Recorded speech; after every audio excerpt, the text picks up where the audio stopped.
Hermanos, buenos días. Sí que nos quedamos con ganas de seguir alabando al Señor, ¿no?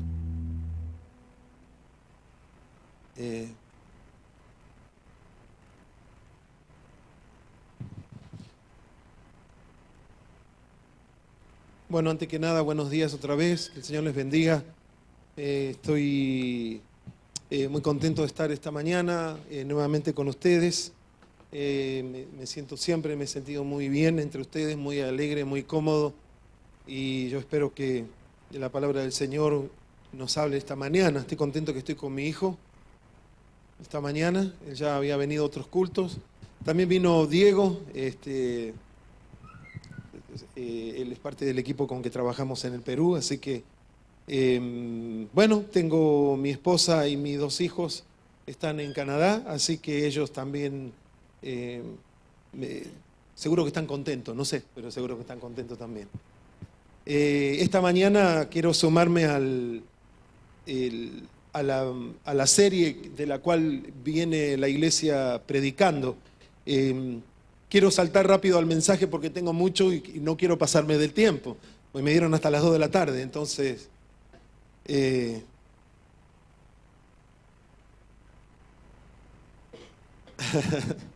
Entonces, esta mañana quiero de alguna manera sumar, poner mi granito de arena a lo que ya se ha venido predicando en la iglesia. Muchos de los mensajes, no todos, pero muchos de ellos los fui escuchando no en el momento, pero después entrando a la página de la iglesia, ¿no es cierto? Que allí está puesto.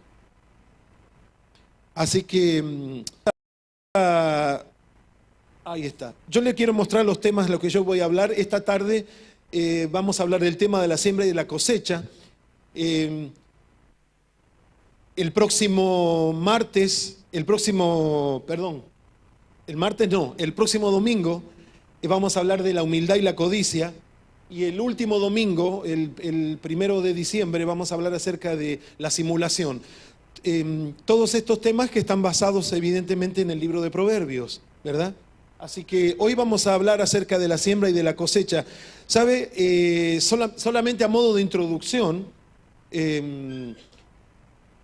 quería mostrarles en esta mañana, creemos que el libro de Proverbios, y yo quiero directamente entrar a una aplicación que encontré, algo que la verdad nunca lo había visto en este libro tan hermoso de la Biblia y lo acabo de aprender estos días. Ya sabemos que el autor más de la mayoría de los proverbios es Salomón, ¿no es cierto? Ya lo sabemos, hay otros escritores que también colaboraron con eso, pero el mayor colaborador fue justamente Salomón. Así que nosotros sabemos que Salomón es el hijo número 10, David tuvo entre 17 o 19 hijos, fue bien productivo. Salomón fue el número 10. También sabemos que su madre fue Betsabé, lo cual nos habla de la gracia de Dios sobre este hijo, ¿verdad? Su hermano murió, ¿verdad? Cuando nació. ¿Se acuerdan que Betsabé y David habían tenido una relación inapropiada? Entonces, esto lo sabemos. Fue el tercer rey de Israel. Lo conocemos porque construyó el templo. Hizo una obra tan espectacular como el templo de Jerusalén, donde se adoraba al Señor, ¿no es cierto? Su nombre original, cuando nació, lo llamaron Jedidías, y eso está en Primera de Reyes, donde el nombre significa amado por Jehová. Pero mire qué interesante y qué notable al propósito de lo que vamos a hablar hoy, de que le cambian el nombre por Salomón. Salomón significa pacífico, pacificador, o realmente también se puede significar alguien por medio del cual la paz de Dios va a fluir. Y hay detalles interesantes en su reino, porque Dios le da una sabiduría a este rey, justamente honrando el hecho de la paz. ¿Sabe que en la Biblia cuando se cambian los nombres hay también un cambio de personalidad en los personajes bíblicos, o en la mayoría de ellos, ¿verdad? El nombre no es simplemente porque está de moda, el nombre, los padres se expresan como proféticamente una idea sobre sus hijos. Entonces, Noé, por ejemplo, que significa descanso, ¿no es cierto? Que la tierra va a descansar, y realmente a través de la vida de Noé, después de todo el pecado que el mundo vivió y el arca, y ustedes ya conocen la historia, el mundo encontró algo de descanso, y así los nombres, la mayoría de ellos. Entonces, Salomón, su primer nombre, el nombre con que le ponen cuando nace es Jedidías, que es un precioso nombre, amado por Jehová. Sin embargo, hablan una palabra sobre la vida de Salomón que tiene que ver con la paz. ¿Sabe que una de las prohibiciones que tuvo el rey, su papá, va a decir, ¿a dónde va todo esto con el libro de Proverbios? Deme un cachito. Una de las prohibiciones que tuvo su padre para construir ese templo tan hermoso, el Señor le dijo, derramaste mucha sangre. ¿Se acuerda? ¿Sí? Hay mucha sangre en tus manos. Entonces, pero uno de tu estirpe lo va a construir. Entonces, esto es lo que hace Salomón. Y al contrario de David, que hubo guerras y conflictos y conquistas, en la época de Salomón prácticamente no hubo guerras. Y otro detalle muy importante bajo el reinado de Salomón es que el reino, como Dios le había prometido a Abraham, que todavía David no lo había alcanzado, la mayor extensión de la tierra que tuvo alguna vez Israel la logró bajo el gobierno de Salomón. Y paradójicamente fue un gobierno de paz. Es decir, no fue hacer guerras y tomar tierras, sino que hizo tratados y otras cosas que no quiero distraerme con eso. ¿A dónde apunto con esto? ¿Cómo la sabiduría de Dios, cómo hay una relación tan íntima entre la sabiduría de Dios, la sabiduría que pueden expresar los siervos de Dios, y la paz? ¿Cómo hacer la paz? ¿Cómo aprender a vivir en paz? La Biblia es un libro que nos enseña a vivir en paz, a corregir nuestra vida con Dios y a corregir nuestra vida con el prójimo. El llamado del Nuevo Testamento es reconcíliense con Dios y reconcíliense, ¿verdad que sí? Y reconciliémonos entre nosotros. Ese es el llamado apostólico por medio de Pablo. Entonces, ¿cómo se logra esto si las diferencias a veces son tan grandes y tan obvias y tan fuertes y crean raíces tan hondas? Bueno, Dios, por medio de esta sabiduría práctica, le da a Salomón esta cualidad, esta sabiduría venida de Dios, justamente. Que no es una sabiduría especulativa, es una sabiduría práctica, no es una sabiduría de filósofo.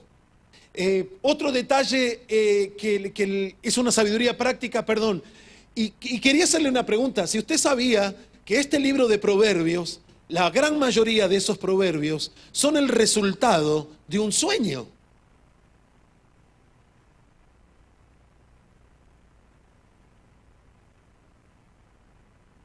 Vamos a leer Primera de Reyes.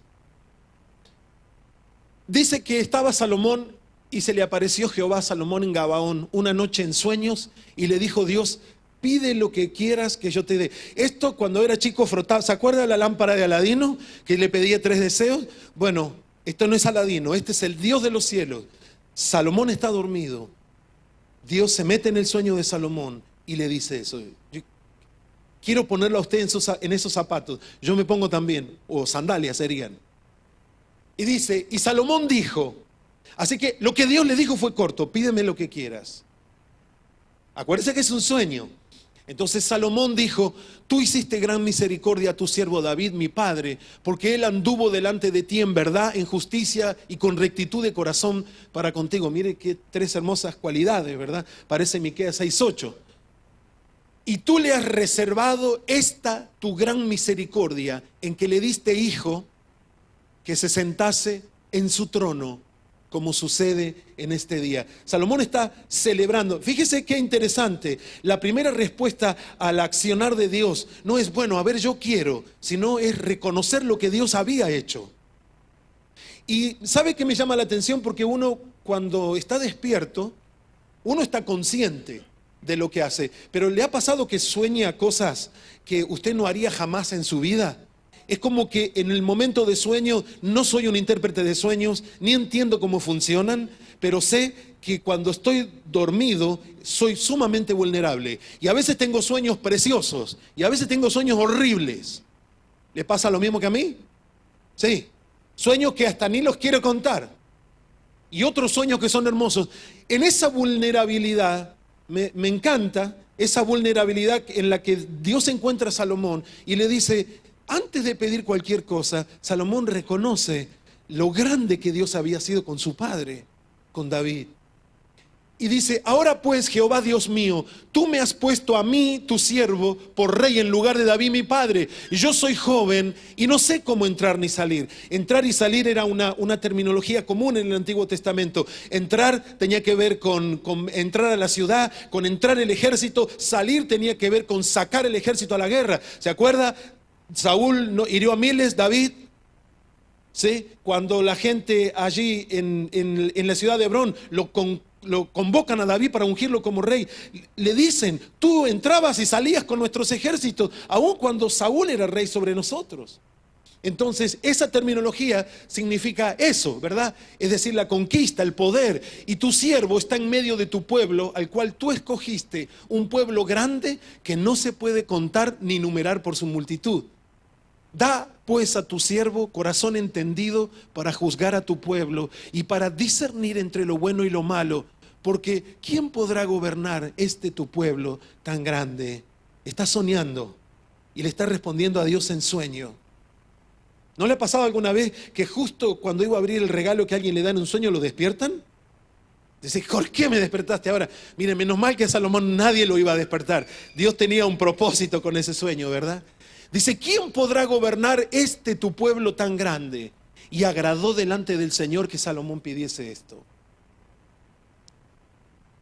Y le dijo Dios, porque has demandado esto y no pediste para ti muchos días, ni pediste para ti riquezas, ni pediste la vida de tus enemigos, sino que demandaste para ti inteligencia para oír juicio. He aquí lo he hecho conforme a tus palabras. He aquí que te he dado corazón sabio y entendido, tanto que no ha habido antes de ti otro como tú, ni después de ti se levantará otro como tú. Y aún también te he dado las cosas que no pediste, la riqueza, la gloria y la gloria, de tal manera que entre los reyes ninguno haya como tú en todos tus días.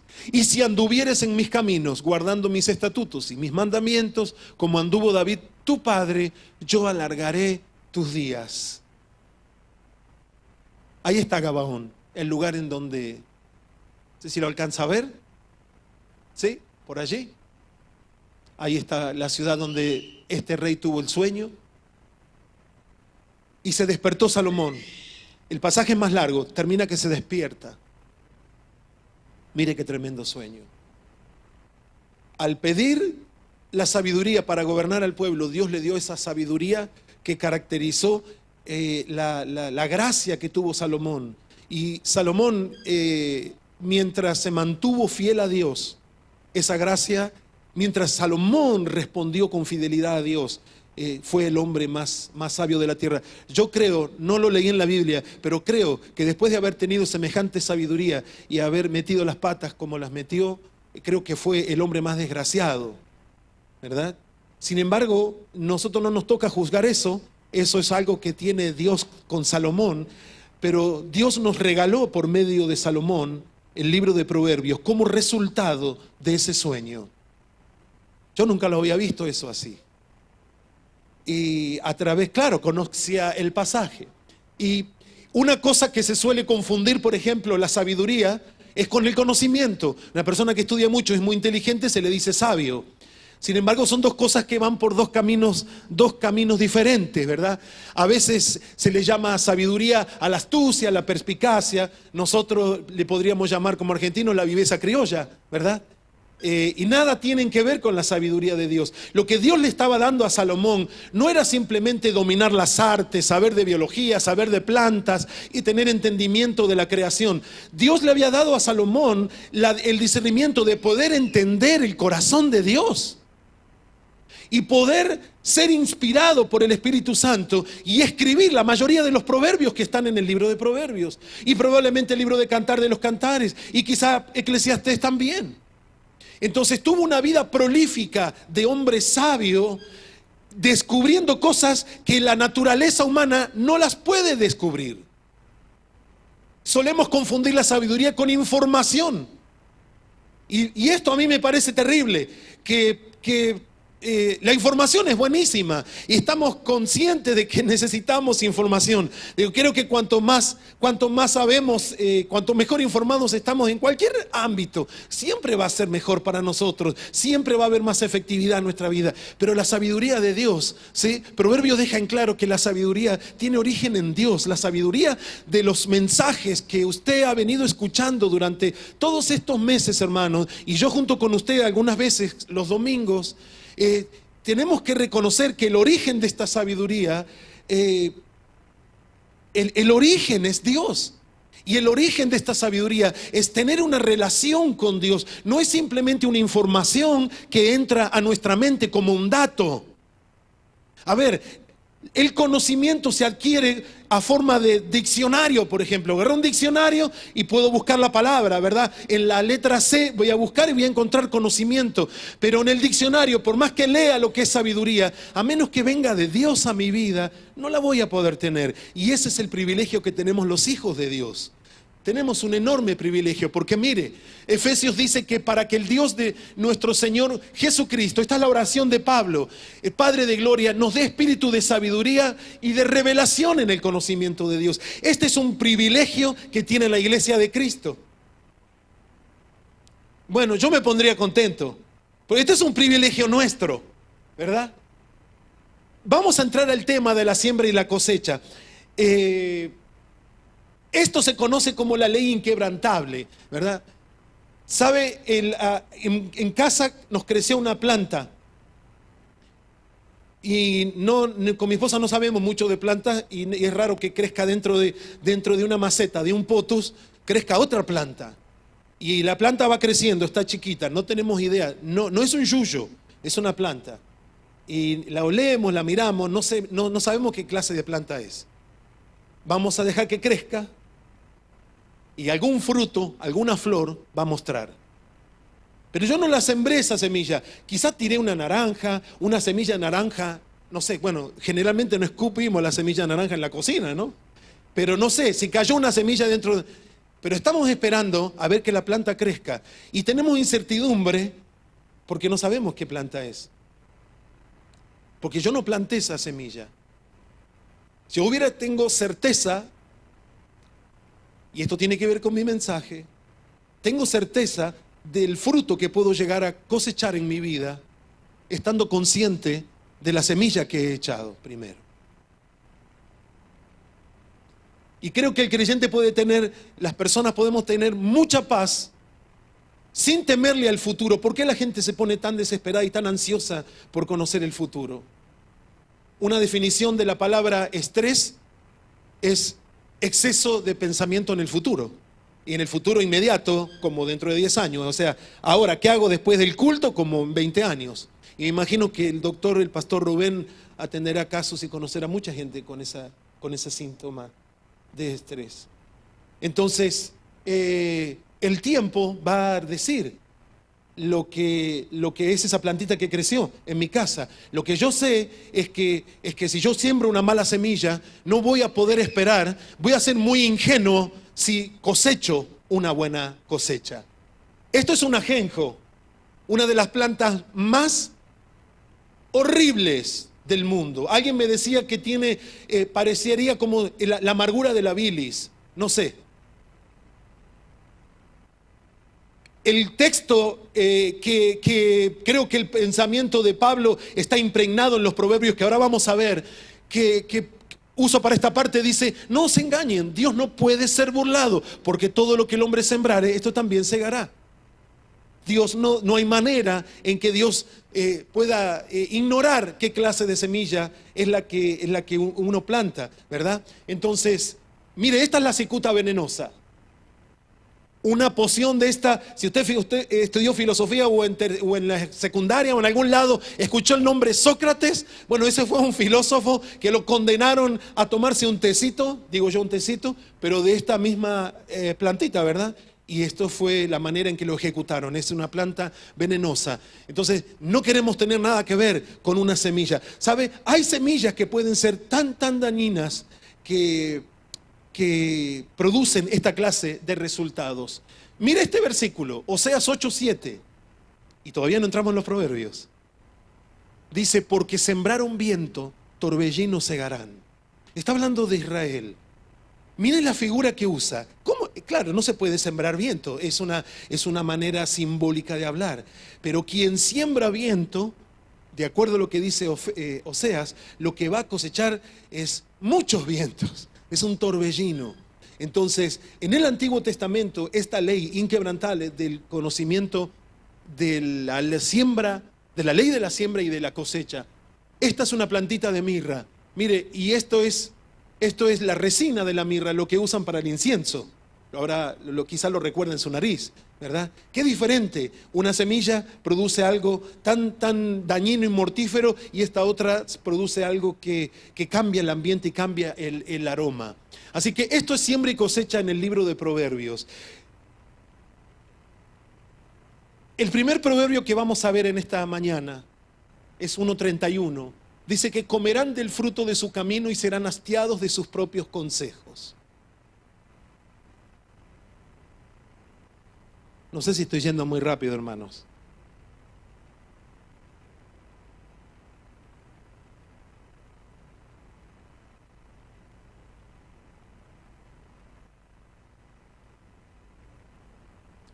Me parece tan tremendo y tan hermoso que ese nombre hizo eco en la vida de Salomón y fue un hombre sabio, y la relación entre un hombre sabio y un hombre pacificador. Me encantó eso. Le cambiaron el nombre, amado por Dios, mire qué precioso nombre, pero había un propósito que Dios tenía con él.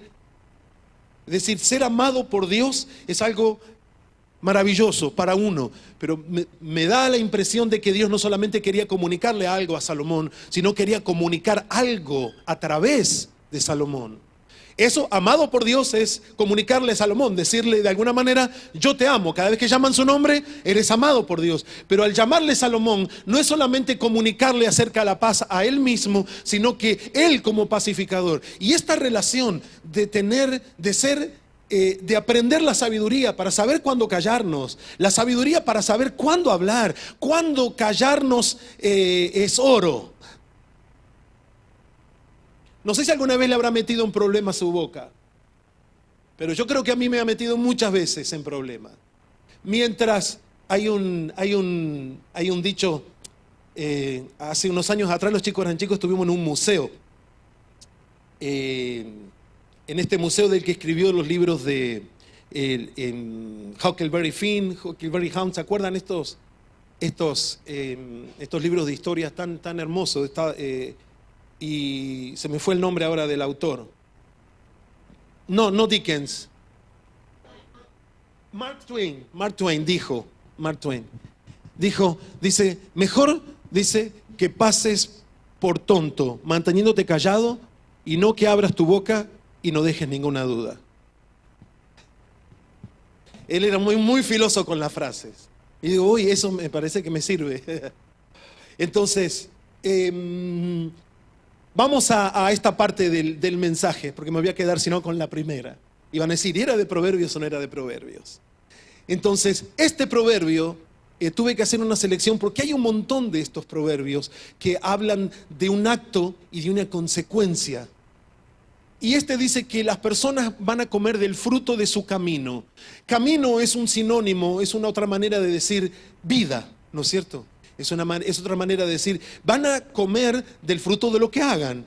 Y puede ser, es real en un sentido literal, cuando uno trabaja la tierra, y es lógico que coma de lo que cosecha, ¿verdad? Entonces, pero también tiene una dimensión espiritual que va más allá de lo aparente, de lo rápido, y tiene que ver con lo espiritual. Y Salomón tuvo esta sabiduría de reconocer de que las personas pueden vivir de cierta manera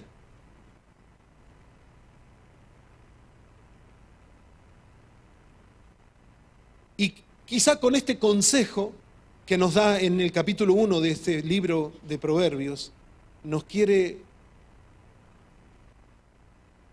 advertir, ¿no es cierto?, de cómo de cómo vamos a leer el libro de Proverbios y cómo vamos a reaccionar ante el libro de Proverbios. Hace años atrás, me acuerdo, se había puesto de moda una serie de libros bien interesantes que se llamaban Una taza de chocolate caliente para el alma. ¿Se recuerda? Era traducción de una inglesa que se llamaba Una taza de pollo, de sopa de pollo. Chicken soup for the soul. Taza de sopa de pollo para el alma. Con hermosos consejos, hermosas historias. Pero el libro de Proverbios no es un libro de anécdotas, ¿verdad? Ni de texto para imanes. Es un libro para una sabiduría tan práctica que cualquier persona que se anime a ponerlo por obra, aunque ni siquiera haya podido hacer el primer grado, se va a transformar en una persona sabia. ¿Cómo vamos a llevar adelante la vida cristiana cuando no sabemos? En un montón de ocasiones hemos leído que Pablo nos dio la respuesta. Pablo oraba para que el Espíritu Santo le diera a la iglesia el entendimiento en la sabiduría de Dios. El Nuevo Testamento dice Pablo también que Cristo fue hecho por nosotros sabiduría de Dios. Y qué cuidado que tenemos que tener, hermanos, en el camino, cómo llevamos el camino. A veces me asombra que a veces podamos llegar a pensar que haciendo lo mismo y que siempre haciendo la misma cosa y disgustándonos los resultados, pero sin cambiar lo que hacemos, esperamos que los resultados cambien, ¿verdad?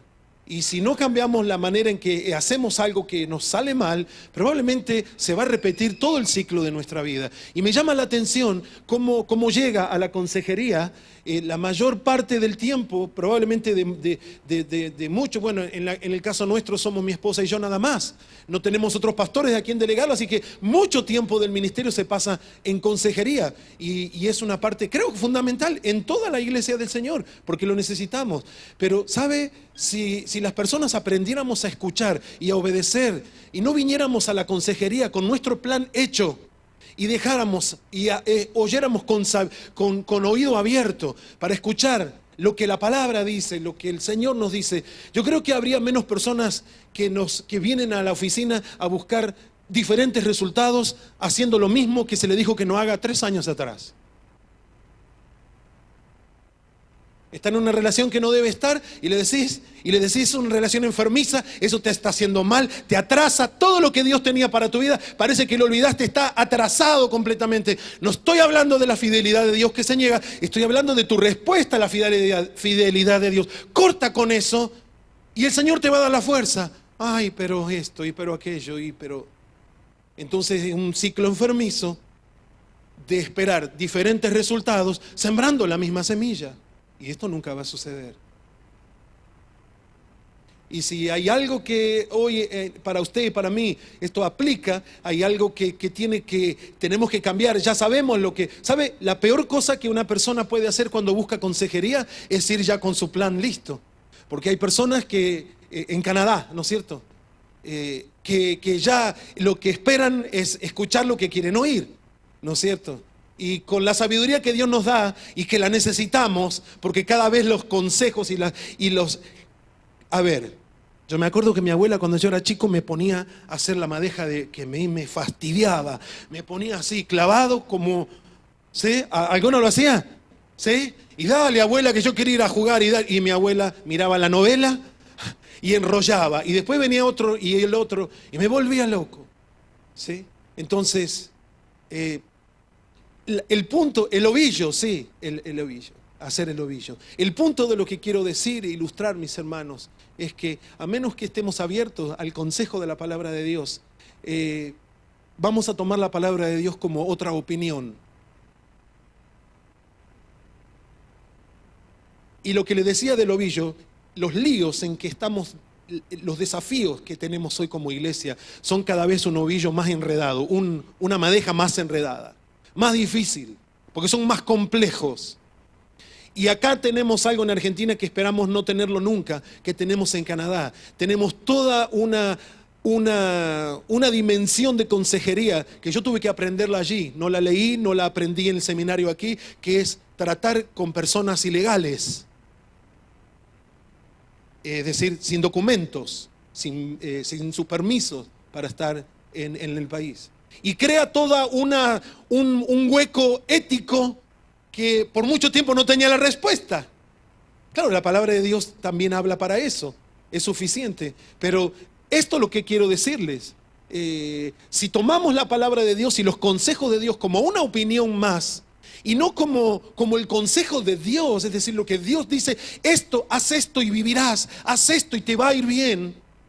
Ay, sí, pero yo quiero hacer esto, pero el hacer eso me va a demandar, seguramente me va a demandar. La vida cristiana es una negación, ¿verdad? El discipulado cristiano es tomar la cruz y seguir a Cristo. No hay un discipulado light, no hay un discipulado, un atajo para llegar al discipulado. Este discipulado es diario y es desde el día que recibo a Cristo hasta el día en que cierro los ojos en esta tierra. El segundo proverbio dice, Proverbios 4:19, el camino de los impíos es como la oscuridad, no saben en qué tropiezan. ¿Ve? La consecuencia de caminar en la oscuridad es lo que siembran es el hecho de caminar en la oscuridad. Y lo que es sumamente notable es que estos consejos, aunque obviamente son universales, son para nosotros hoy, fueron dados originariamente para el pueblo de la ley de Dios. Fueron dados para Israel. Entonces, era un pueblo que sí conocía la Escritura, no era un pueblo ignorante de la Escritura, era un pueblo que conocía la Escritura y que había tenido, y muchos de ellos continuaban en un trato con Dios. Entonces, el camino de los impíos es como la oscuridad. No tienen idea en qué tropiezan. Fíjese que como el Salmo 73, por ejemplo, tiene una escena muy común en el día de hoy. Es el justo que sufre y que le reclama a Dios por qué el impío le va tan bien, ¿no es cierto? Y si se acuerda, mire, esto es fácil, Salmo 73 y también el 37, que es al revés, 7.3, 3.7. Tienen la misma temática en ciertos versículos donde el hombre que es justo, que se cuida, está pasando por pruebas, está pasando por momentos oscuros y le reclama a Dios y le dice, ¿por qué? Está bien que ellos pasen mal, pero no nosotros que somos justos. Entonces tiene este ir y venir con Dios. Y dice en el Salmo 73, y me encanta, dice, hasta que yo entré en el santuario, dice, es como dijéramos en nuestro lenguaje de iglesia, diríamos, yo entré en la presencia del Señor, yo me puse a orar y Dios me mostró ¿cuál es el fin de ellos? Si usted alguna vez le ha preguntado a Dios por qué a su vecino que es pagano, que insulta a la iglesia, a la palabra de Dios, le va bien, cambia el auto, ninguno está enfermo, y usted ve que usted probablemente alguna de esas cosas esté pasando y renegó de esto con Dios, lea el Salmo 73 con esta luz ahora. Y el 37, haga el paquete completo. Y nos vamos a dar cuenta, lo que el salmista ve en el 73, se da cuenta, ¿vio cuando algo está ahí adelante toda la vida y nunca lo vio? Y se da cuenta, de pronto me di cuenta cuál es el fin de ellos. Porque están caminando en oscuridad y en algún momento van a tropezar. El Proverbio 5:22, prenderán al impío sus propias iniquidades y retenido será con las cuerdas de su pecado. Una de las cosas que viviendo afuera uno puede ver quizá, no sé si tan imparcial, porque soy tan argentino como cualquiera de nosotros que estamos aquí, ¿verdad? Pero sí se puede ver toda la tensión política de un lado y para el otro. Se ha podido ver muy claro, muy acérrimo, muy despiadado. Y las personas que hablaban de cerrar eso, no lo hacían con la sabiduría que Dios da, sino con la sabiduría partidaria o política, o yo no sé, yo no entiendo de eso. Lo que sí se notó, no una grieta, se notó el cañón del Colorado entre el pensamiento en la Argentina. Y uno llega a pensar con esta clase de políticas, en sentido general en Latinoamérica y quizá en el mundo, donde la injusticia parece que siempre gana, donde los corruptos parece que siempre vencen, donde son los que mejor pasar tienen. Y esto llega también bíblicamente a molestar, ¿verdad? Señor, ¿hasta cuándo? En Apocalipsis hay una palabra de los que están esperando el juicio de Dios. Y dicen, Señor, ¿hasta cuándo no vas a juzgar la sangre de tus mártires? Y Dios dice, se lo digo en criollo así, esperen. Hay un nombre que en el Antiguo Testamento, en Jeremías 23, se ve proféticamente se lo ve a Cristo y le dice, que será justicia nuestra. No solamente en nuestra justificación con nuestros pecados, sino también cuando tenga que juzgar a este mundo y los pecados de este mundo y de todas las personas que, haciendo todas las cosas más horribles que pueden hacer, se aprovecharon, se enriquecieron, faltaron a su compromiso. En un momento eso va a ser juzgado, pero no va a ser juzgado con un tribunal humano, no va a haber fueros para nadie.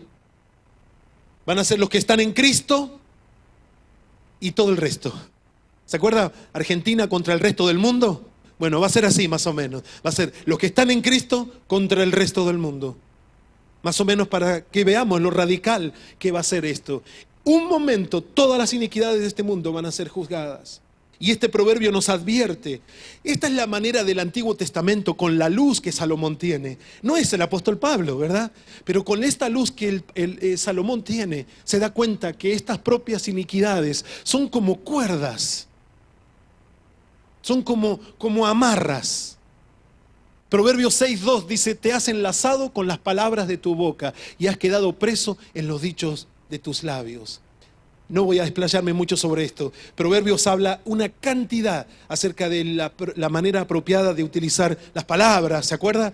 De utilizar este don tan precioso que es el hablar.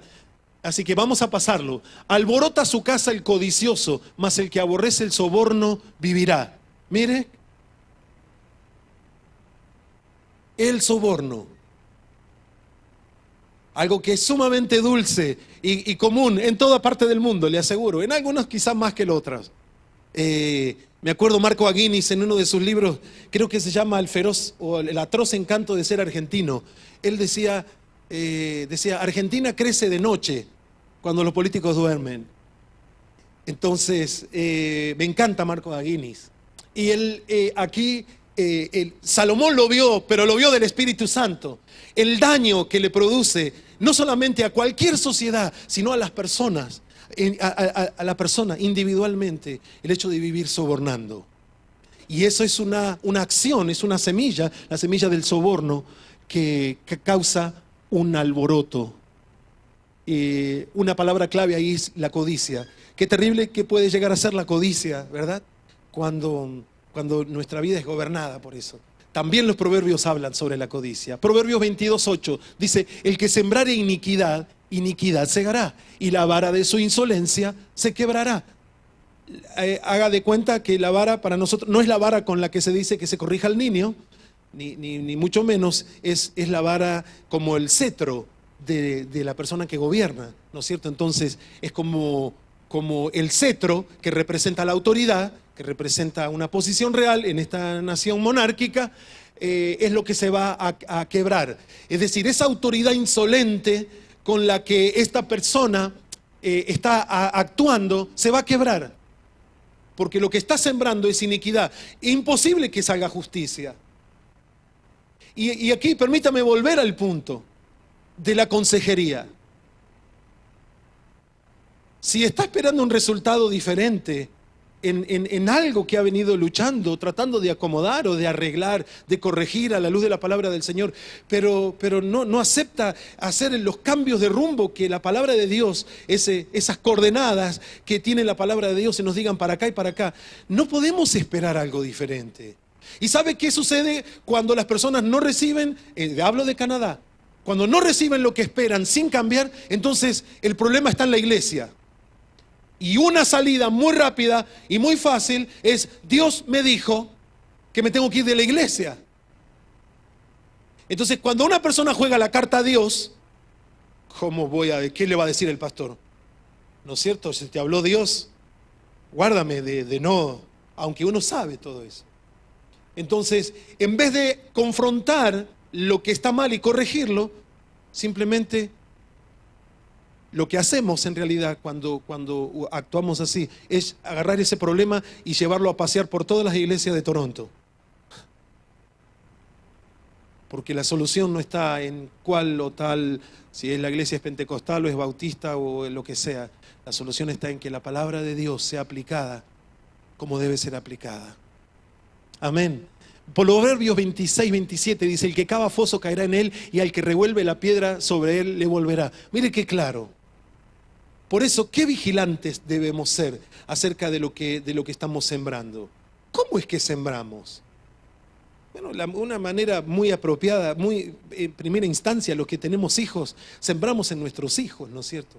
Queremos lo mejor, queremos lo mejor para ellos. Pero es raro ver a un hijo que tenga fervor espiritual cuando el padre no lo tiene. Porque nuestros hijos, el primer modelo de nuestros hijos no es el pastor. El primer modelo de nuestros hijos somos los padres. Y si nuestra manera de vivir la fe no es consecuente con lo que decimos y con lo que la palabra del Señor dice, y no hablo de esa debilidad y de ese peregrinar en el que todos estamos, que creo que en el cual también en ese paquete están nuestros hijos. Ninguno somos perfectos, pero caminamos hacia la perfección y ponemos la mirada en Cristo y no queremos que nada nos desvíe. Y si nos desviamos por un momento, lo cojo que se quiere salir, lo vamos a meter al camino para seguir caminando el camino recto. Pero cuando hay un doble discurso en la casa, es muy difícil que nuestros hijos puedan elegir cuál de las semillas van a germinar. Porque es probable, a veces la semilla mala germina muy rápido. Tiene un poder de germinación muy rápido.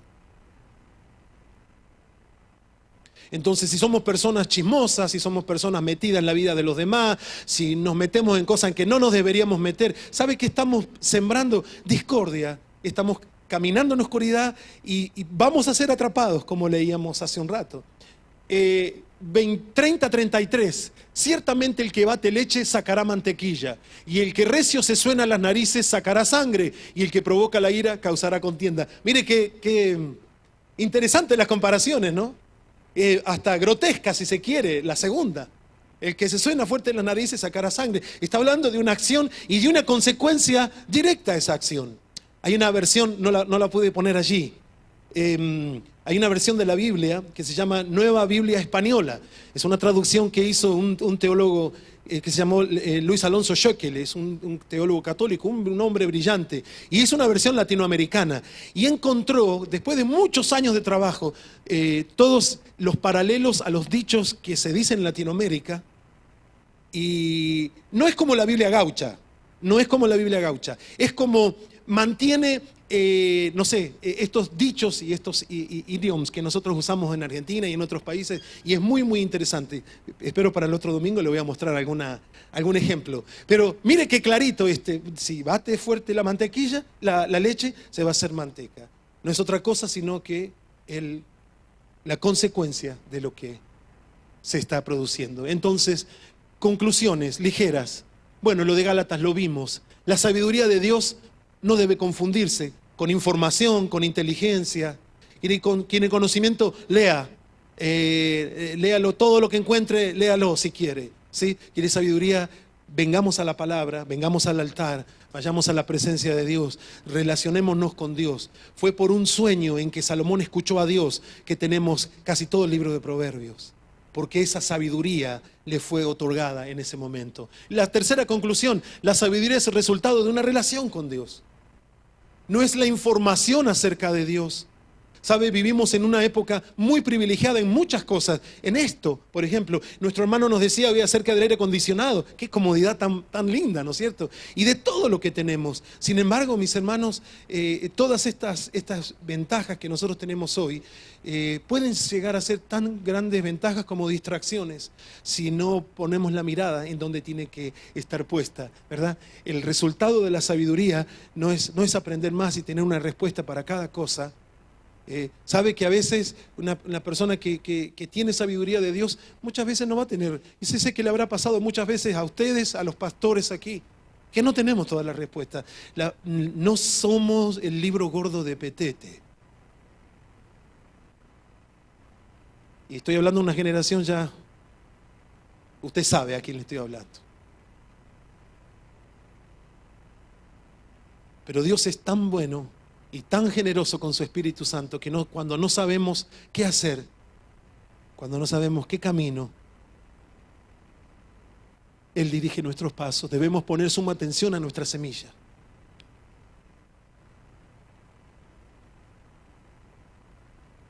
Tener paz en esperar los resultados. Señor, no tengo miedo, no le tengo miedo al futuro, no le tengo miedo a la muerte. Qué hermoso que el creyente puede vivir sin temor a la muerte.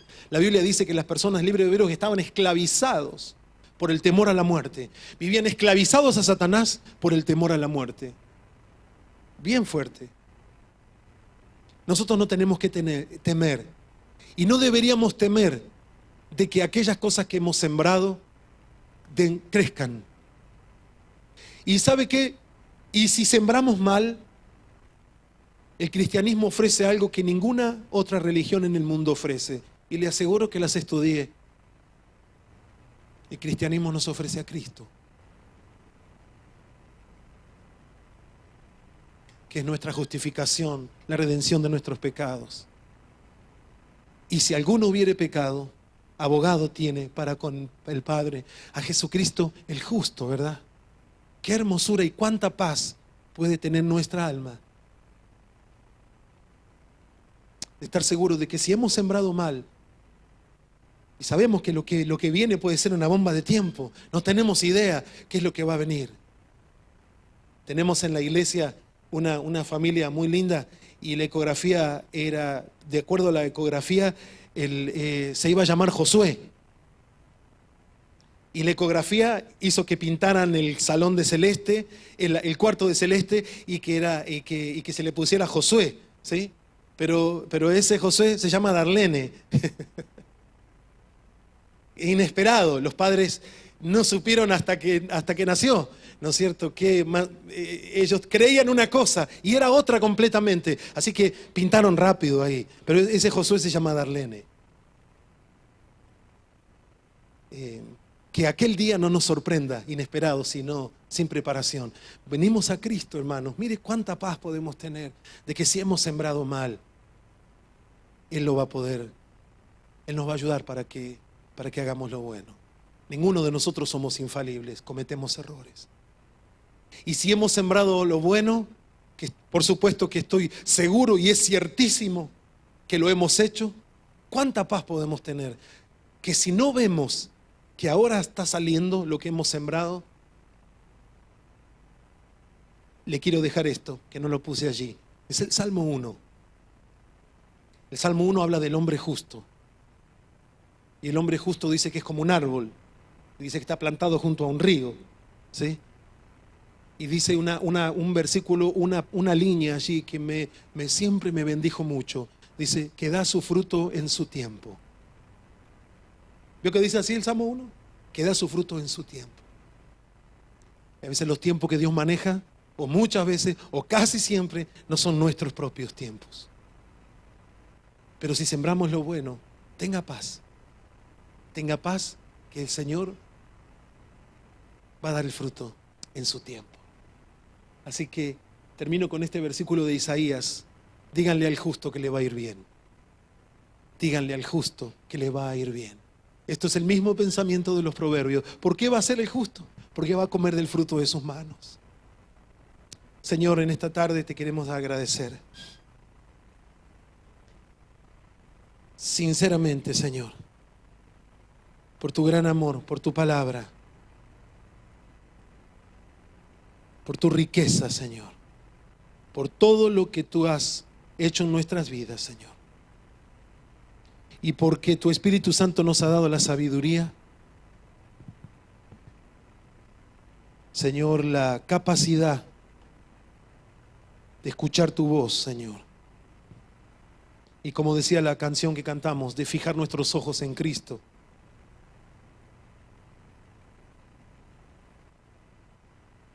Él es nuestra justificación. A veces le pasará como me pasó a mí, que durante gran parte de mi vida lo único que sembré fue veneno, porque lo que hice fue reproducir lo que estaba en mí. Y gracias a Dios que no tenía hijos. Pero soy consciente de que uno se reproduce en aquello que es. Uno no se reproduce en lo que quiere ser. Uno se reproduce en la misma especie, en lo que es.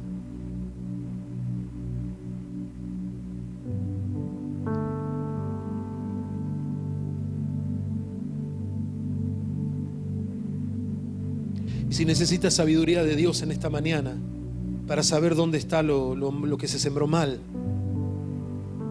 mire, podemos pedir en esta mañana la sabiduría para dos cosas. Primero, para poder celebrar a Dios y agradecerle por lo que hemos sembrado bien, porque ha sido por su pura gracia solamente. En su luz veremos la luz. Así que esa es la primera cosa. Gracias, Padre, gracias por lo que hemos sembrado, por tu guía, por tu dirección, porque solamente tú has sido bueno, Señor.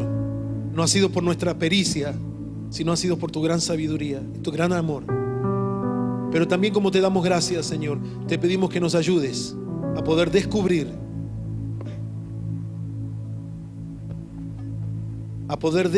Señor, aquello que está mal sembrado.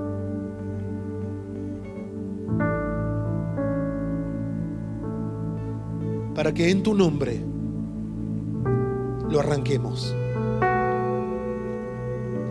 Para que en tu nombre, Señor, para que digamos en el nombre de Jesús, aquellas semillas inapropiadas, no importa de qué naturaleza, cualquier semilla inapropiada, cuyo fruto va a ser nocivo para mi vida, para mi familia, para mi congregación, para mi salud espiritual, en el nombre de Jesús, en esta mañana nos volvemos a eso y te pedimos, Espíritu Santo, danos la luz.